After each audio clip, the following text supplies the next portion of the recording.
Today's video is a treat for those of you who rely on calisthenics to grow your upper body. In this episode, I'm sharing what my resistance training looked like while I was away from the gym earlier this summer. Needless to say, there were important equipment limitations. The lack of access to heavy loads greatly impacted my ability to ramp up the intensity.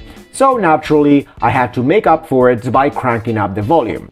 Anyway, if you want to try any of these two push workouts, please keep in mind that your work capacity must be on point. Having said all that, the exercise opener in each day is a calisthenics classic, dips, unweighted for that matter, even though 20 pounds is all the external load I could bring with me on holidays. So the 20 pounds of weight attached to the belt remained consistent throughout the set. But beware of the accommodating resistance of the band on day one. Through this implement, I get to decide which muscle group becomes the limiting factor despite these two variations having the same biomechanics on paper.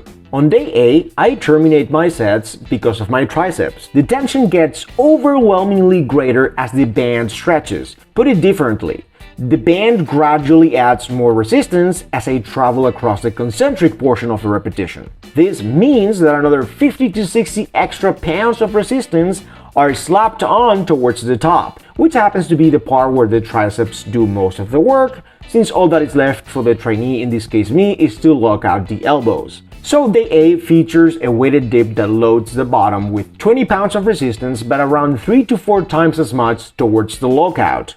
This loading difference is going to exhaust the triceps way before the anterior shoulders and pecs become fatigued.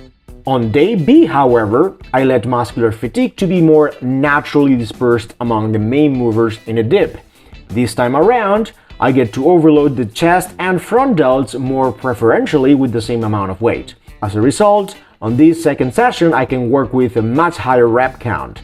From that point on, as expected, my performance declines to a degree as fatigue kicks in the subsequent sets.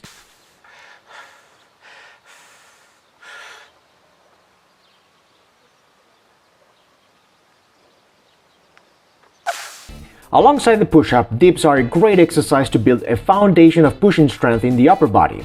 Speaking of the basics, if you're not particularly interested in getting stronger at the barbell flat bench press, you could replace this gym staple for weighted dips since the potential for loading the latter is comparable to that of the bench press.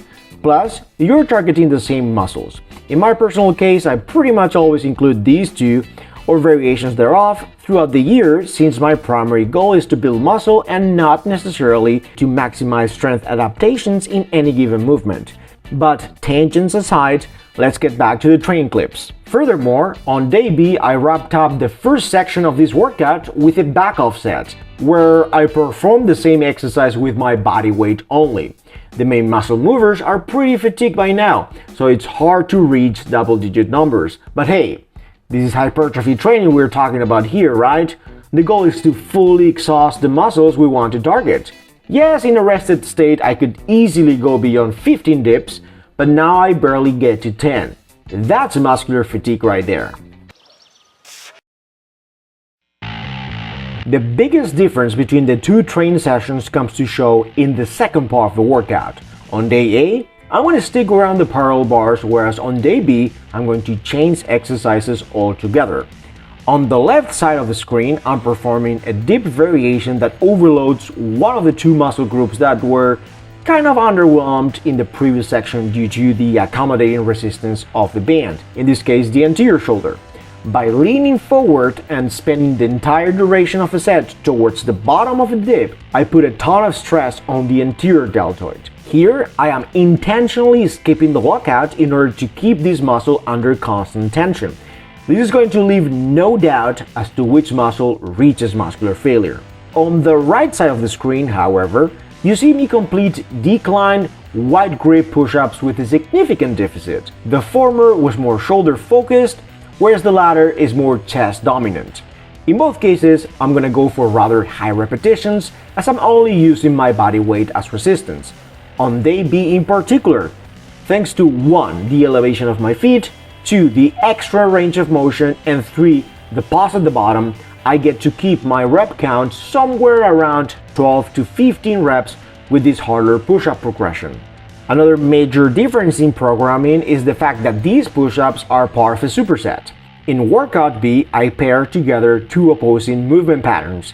Push-ups are a horizontal press, whereas inverted rows are a horizontal pull. This is by far my favorite agonist-antagonist superset in calisthenics, and in my opinion, one of the most effective tools to strengthen your upper body if you're involved in some sort of resistance training. As I explained in length in one of my previous videos, adding upper back work to a training session is one of the easiest ways to increase the total tonnage of work completed in a week. Even though I'm showing you a push session, I still manage to sneak in extra volume for the upper back. If you give it a go, you'll notice that completing pulling sets right after a pressing movement is not going to massively impact your performance in either movement in the vast majority of cases. The primary muscle movers in a row are almost addressed when doing push-ups, and vice versa. So, if your primary goal is hypertrophy, supersets of this kind could help you unlock some extra gains since you're going to be able to do more work in the same amount of time.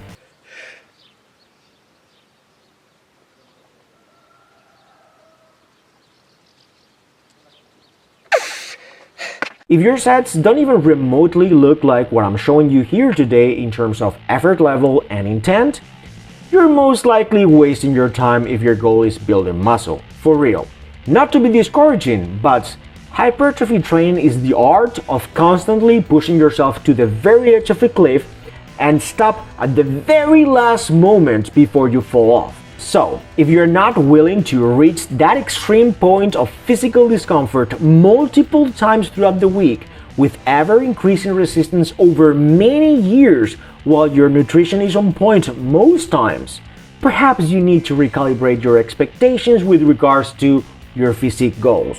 To put it in the most scientific way I can think of, record yourself with your phone and look for funny faces and weird grunting noises as you get shaky during the last few reps of a set. When done correctly, hypertrophy training requires much more than what the average person living in the modern world is willing to take. You either accept that and forever be mediocre, or you can grow a pair and train like you actually mean it. Because after all, there are plenty of gains waiting for you outside of your comfort zone. The third section of each workout is determined by the work completed up to that point. Given that shoulder dips weren't accompanied by anything else, I'm going to perform a superset that puts together two compound lifts on day A. On the other hand, for day B, I'm still going to program a superset, but now I'm only pairing a compound with an isolation movement. Despite the overall push theme of both workouts, you can see that I'm very flexible when it comes to exercise selection and overloading other movement patterns for as long as these help me get closer to my hypertrophy goals. The most convenient way to manipulate the difficulty in a pike push-up is to simply lengthen the range of motion. On day B, the floor dictates how low my body can go. However, there is no physical barrier on day A since the bars are on the edge of a step and thus I can keep heading down. On day A, I keep the number of reps on the lower side of the range I'm interested in, whereas on day B, I'm able to complete up to 10 repetitions. As I said, the only difference between these two is the distance I have to travel in space. Technique-wise, pike push-ups are not a simple movement, so if you want to perform this lift with solid execution, I highly recommend that you watch the video popping up on the screen after you are done with today's episode. Besides, it's important to point out that the pike push-ups I'm demonstrating here are more of a diagonal push and not a vertical one. If you were to analyze the line of action, you could argue that this exercise resembles more of a 45 to 60 degree incline bench press, especially in the bottom half. Past the midpoint, the movement then morphs into something that is more similar to a vertical press. In the bottom right corner of the screen, you see me do ring curls. A ring curl wouldn't necessarily fall into a basket of movements which are typically included in push workouts. However, hypertrophy-focused training is by definition very flexible. It's going to be 2 years now since I started to prioritize isolation lifts that could potentially add a couple of inches to my arms. So, a higher training frequency for both elbow flexion and extension is kind of required for me. Without counting compound lifts, I'm currently doing biceps exercises at least 3 times per week, while training the triceps in isolation 4 times. And this is not likely to change in the foreseeable future, as my arms still have some serious catch up to do in terms of muscular development. Just like any good hypertrophy program, I have included a basket of compounds that overload different pressing motions at the start of the workout. Despite the primary muscle movers being the same in all of the lifts, the stimulus is quite different because the body position differs greatly from one movement to the other.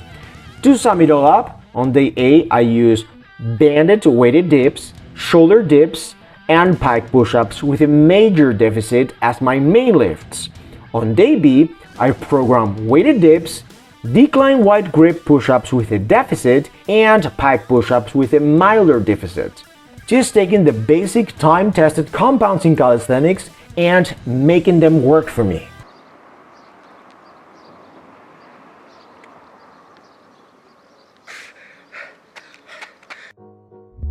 Unless you're an absolute beginner who needs to learn and practice the basic compounds from scratch throughout the entire session, I would highly suggest that you finish off your workouts with lifts that specifically target those body parts that you like to get better at. This could suffice for many at the start, but I'm personally at a point where not only do I include isolation lifts at the end of sessions, but I also program days where I exclusively focus on lagging areas. That way, I get to overload isolation exercises right from the get-go when I'm at the strongest. And all in all, exercise selection in the last third of any workout would highly depend on your personal goals. Mine is to get bigger arms, so you saw me do curls as part of a previous superset on day B. That's an elbow flexion movement. However, since these 2 sessions are centered around pressing motions, I would rather prioritize exercises that focus on elbow extension a little bit more to completely exhaust my triceps. Sure, this muscle group has gotten some love from all the compounds done prior, but to be fair, I only fully challenge the triceps through the banded dips, which means that the only way for me to ensure the triceps get enough stimulatory stress for them to grow is to isolate this muscle group. There is no way around it. And that's what the French press with rings are for. Beginners, please beware. As I explained in a video on triceps growth with bodyweight exercises, the French press with rings is not for everyone. The truth is that most beginners will be better off picking other lifts to target their triceps. The principle of isolating a specific muscle group also applies for the second movements of these supersets. On day A, I picked a chest isolation lift that preferentially overloads shoulder horizontal adduction through ring flies. Yes, the chest was hit with great intent in previous movements, but always in concert with the shoulders and triceps. Ring flies are a good tool to reduce the role of the shoulders and remove the contribution of the triceps completely. There's no pushing here. The arms are rather performing a sweeping motion to the side and front, and there's no elbow extension involved here. On workout B, I work on bringing up my calves through plantar flexion with just one leg. By the time I'm done with both legs, my triceps are ready for the next set. As long as there is no muscle overlap between movements and you work close or to muscular failure, a circuit like this could be great for bodybuilding purposes. Finally, I would like to simply point out that there are some exercises that I do on both days. For example, dips, pike push-ups, and the French press with rings, among others. However, there is an underlying difference that makes each session very unique. The exercises may be the same, but the intensity is not. On day A, I perform variations I could only do 5 to 8 reps with. That's why I added the medium band to the weighted dips at the start, and that's also the reason why I extended the range of motion during pike push-ups. Following this logic, on day A, I also picked a body angle during my triceps isolation work where I could barely complete 10 good reps. On the other hand, I performed the same aforementioned exercises on day B, but with less intensity, which by default allows me to reach failure somewhere between 8 to 15 reps in most sets. So in other words, same movements, but slightly different stimulus. I really hope you found value in today's video. Please give me a thumbs up, subscribe to the channel, and don't forget to choose all when you click on the bell to get notified every time a new video goes live. Stay fit, stay strong, Help me raise an army of Super Saiyans all around the world. Peace.